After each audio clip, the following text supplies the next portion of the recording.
195 is my favorite number. I'm not sure if it's Pavlovian or what, but at this point, I'm pretty sure my brain is just hardwired to release dopamine whenever it hears this sound and sees that number. And honestly, I feel like the reason for that is pretty simple. It's because this, oh my god, is really fun. If you're watching this video, I think it's safe to say that you'd agree with me on that, but maybe don't quite know where to start. And that's okay. I mean, yeah, this playstyle is fun, but it can also seem pretty complicated if you don't know what you're doing.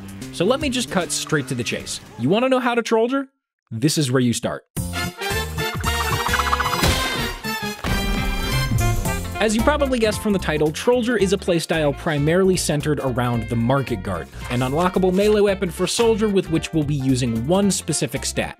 Deals crits while the wielder is rocket jumping. What this means is that if you blow yourself up and launch your body into the stratosphere like a complete madman, well, congratulations, your shovel is now absurdly powerful, and until you hit the ground will deal 195 damage with every swing.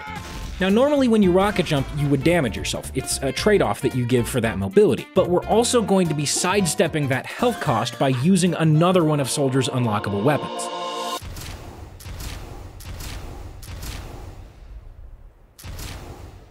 Okay, maybe calling it a weapon is a little bit of a stretch.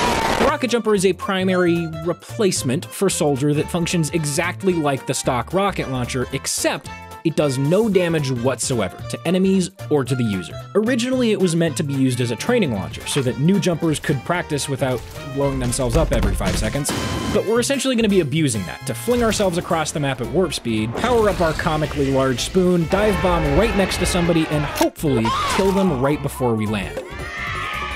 If you're new to this whole Team Fortress 2 thing, yeah, that probably sounded a little intimidating. This playstyle has a lot of moving parts to it, but oh no, don't panic. To make this easier to digest, let's just go ahead and break this whole sequence down into 3 parts. The jumping stuff, the airborne stuff, and the shovel stuff.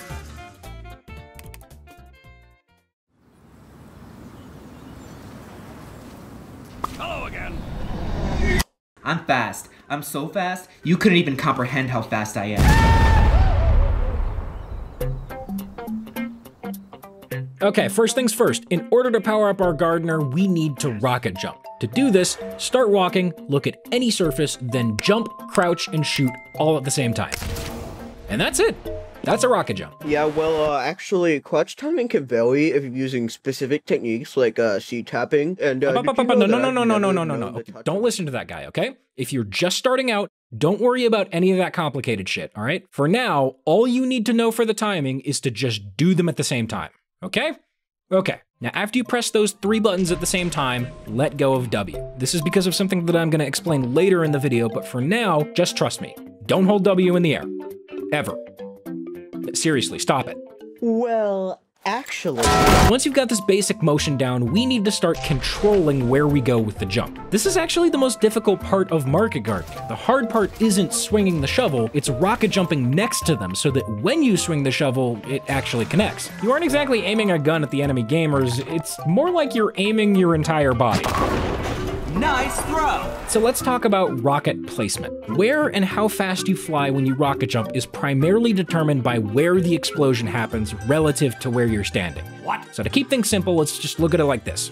If the explosion happens here, you'll go this way. If the explosion happens here, you'll go that way. And if the explosion happens here, you'll still go that way, just faster. Now things are gonna get a little tricky when we try to extrapolate this to a 3-dimensional space, because now we also have to worry about all this vertical shit. Shooting closer to yourself on the ground will make you go faster, yes, but it will also cause you to go higher instead of further, which could be a problem. But remember, the rocket doesn't have to be on the floor. It can be on any surface. Walls, props, payload carts, all of these are fair game, and it pays off to be creative here. The last thing you need to remember for a basic rocket jump is to keep walking in the direction that you want to jump up until you jump. If you're moving your aim around with your right hand to place your rocket, that might mean you have to change up what your left hand is doing on WASD to keep going in the same direction. So for example, if I'm aiming to jump off of a wall on my right, but I keep walking forward with W, I am now walking into the wall instead of forward, and that means I'm going to lose speed on the jump.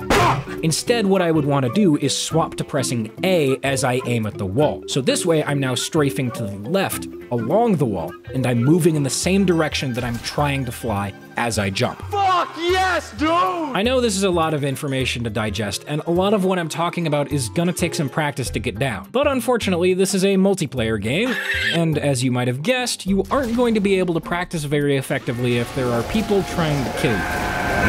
So instead of going into a casual server and trying this out, what I'd recommend you do is find a place where you can be all alone. Alone.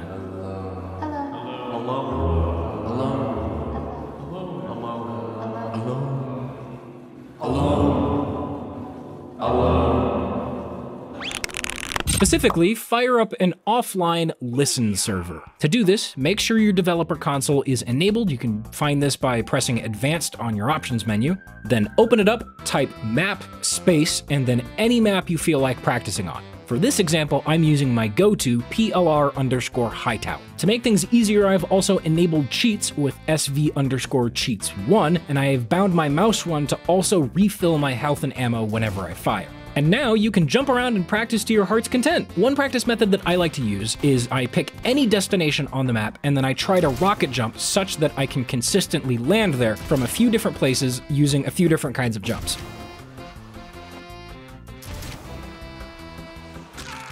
So, congratulations! After practicing for a little while, you've managed to get a good feel for basic rocket jumping and where to place your rockets. But if you just hop into a casual game and jump straight at somebody, you'll realize pretty quickly that we kind of forgot something. They're an enemy gamer, and that means they can game too.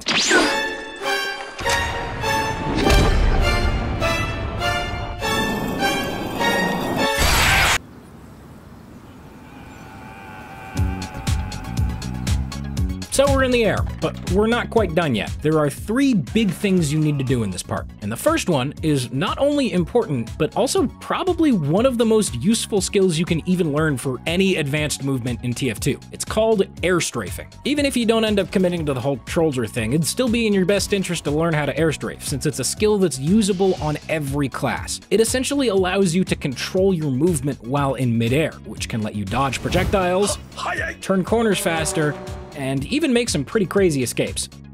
To do this, hold down one of your 2 strafe keys, A or D, and then slowly move your mouse in the corresponding direction. So if you're strafing to the left with A, you'd move your mouse to the left. And if you're strafing to the right with D, you'd move your mouse to the right. When you do this correctly, your character kind of curves through the air. Now there is a limit on how fast you can turn though, so don't move your mouse too quickly. It's a slow, gradual thing. If you go faster than the limit, you just kind of stop. I don't know how to describe the exact rotational speed that the limit is set at, and also it changes if you wear man treads, but if you try it out for yourself, it's pretty easy to get a feel for. It does seem pretty simple. It's basically just a combination of 2 inputs, but there is one big mental roadblock that every new player seems to run into, and that's that thing we talked about earlier. Holding W. The reason you never want to hold W is because it actually prevents you from effectively air strafing. Just compare these 2 clips of me trying to air strafe without holding W and while holding W, right? It doesn't entirely disable it, but it will severely gimp you. Seriously, I cannot overstate how important it is to break this muscle memory early on. Don't hold W, okay? It's not good. Fun little side note, air strafing doesn't just let you control yourself in midair, it also actually causes you to speed up. Some really smart people did some really complicated math about this, and it's, I'm not smart enough to understand any of this. But if you're smarter than me and you're interested in learning more about source engine acceleration vectors, I'll put a link in the description. But in the interest of moving on before I embarrass myself anymore, source engine is dumb, funny wavy line go zoom. Okay, so once you get the hang of air strafing, how does it connect to Trolldier? Well, more air control will essentially let you course correct mid-jump. Obviously, you aren't going to aim a perfect jump every single time, and the person you're jumping at is undoubtedly going to be moving around, sometimes a lot. So if you air strafe, you can follow them while you're falling to the ground. Try to predict where you think they'll be when you get to the ground and aim to land right next to that spot. Now, one more thing before we move on, you might have picked up on some key wording there that is super important, but just in case, I want to run it back and play it again. Try to predict where you think they'll be when you get to the ground and aim to land right next to that spot. Aim to land right next to that spot. Right next to that spot. Next to that spot. Yep, that's right, we are not aiming to land on top of somebody, we are aiming to land next to somebody. The reason for this has to do with maximizing the time you have to crit someone with your Gardener. Remember, this thing will lose its crit buff as soon as you land. So yes, when your feet hit the ground, you lose it, but you also lose it if your feet hit the top of someone's head. Technically, that counts as landing. But if you land next to somebody, you'll spend more time in melee range, meaning it's gonna be a lot easier for you to hit that shovel. So unless you're wearing man treads and you're trying to do the funny stomp, your air strafing should be used to land next to someone. Okay, moving on from air strafing, the second big thing you need to do, thankfully, is a lot more straightforward. Hold crouch and keep holding it until you land. That's it. The reason is the exact same as before. It makes it easier for you to hit your Garden. Crouching in TF2 is a little bit weird. If you crouch while on the ground, it brings your torso down, but if you crouch in the air, it brings your legs up. So when you land next to somebody, if you're crouching, again, you have a bigger window to hit that Garden. And finally, the last thing you need to do while in the air is remember to pull out your Market Gardener. I know, it's pretty obvious, but it's also very important to remember. There's an animation that plays before you're actually able to swing, so you want to do it soon or else it'll be a really awkward landing. Hi, how are you?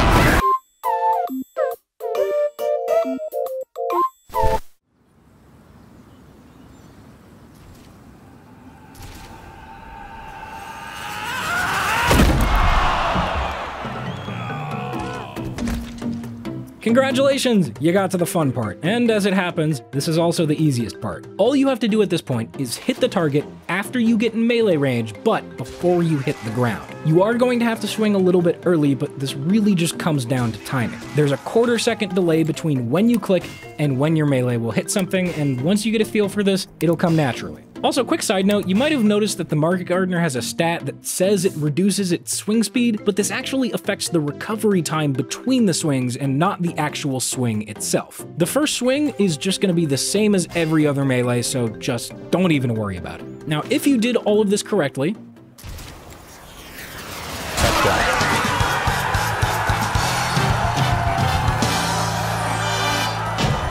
Yeah, this is perfect. now that we've gone over every step of a market garden, I'd like to go through an entire sequence, input by input, and show how it all comes together. I start by walking forward with W, and then I look down and to the right to place my rocket. As I'm doing that, I swap from pressing W to pressing A to make sure I'm still walking forward. Then I jump, crouch, and shoot all at the same time, and immediately press 3 to pull out my gardener. Still holding crouch and A, I move my mouse to the left to air strafe to the left, but I realize I went a little bit too far, so I swap from A to D and slowly move my mouse back to the right to air strafe and get myself back on track. At this point, I'm right on target, and all I have to do is left click at the right time, and boom.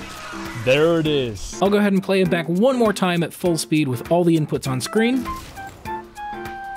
And that's it. That's a market garden.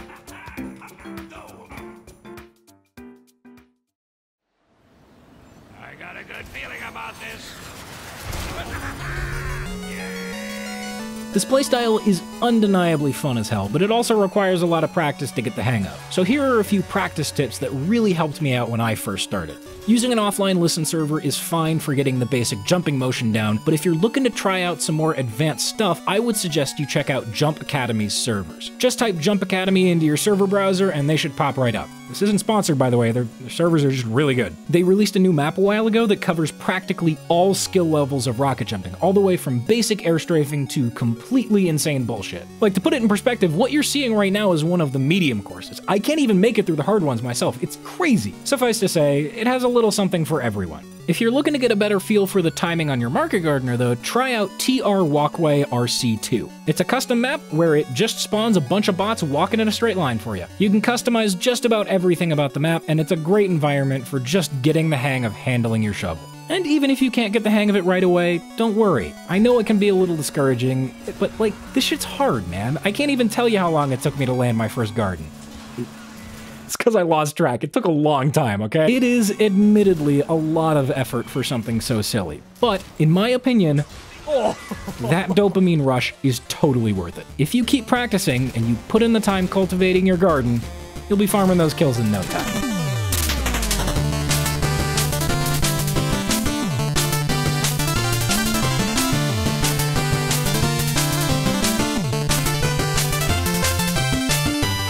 hey, thanks for watching all the way through. Or skipping to the end, I ain't gonna judge. If you've watched a lot of my videos, you might be thinking this video seems a little familiar, and that's because it should. This is a remaster of a really old video that, and I'm gonna use a technical term here, sucked ass. I was really dissatisfied with the structure and the editing and the writing and all that on the first one, and while I don't really plan to do this for a whole lot of my videos, I'm probably gonna do a couple more of the How to Trollders, I think up until Secondary Showcase. Anyway, I'm probably just rambling over the Patreon section, I guess? That's probably over by now. Right. Anyway, like and comment, and only 1 out of 7.5 trillion of my viewers are actually subscribed and all the dumb YouTube stuff. Okay, bye. Fucking see if they made tweets about it.